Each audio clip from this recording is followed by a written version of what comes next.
Hi friends, ఈరోజు సుక్మని పూలు చాలా పూసినాయండి. సుక్మని పూలు బాగా పూసినాయి, చాలా బాగున్నాయి. పూలు అందంగా చూడటానికి. చూడండి ఫ్రెండ్స్,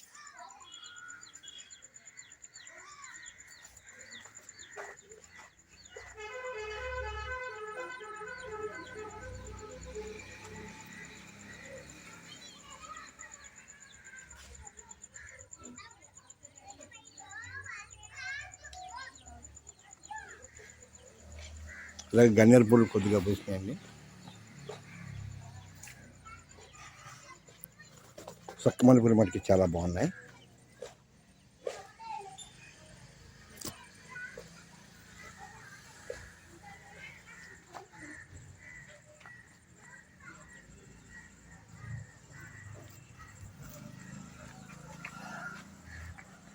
ఓకే ఫ్రెండ్స్, అందరూ బాగున్నారని కోరుకుందాం. మీ అందరికీ కూడా శ్రీరామ్ రక్ష. జై శ్రీరామ్, జై జై శ్రీరామ్.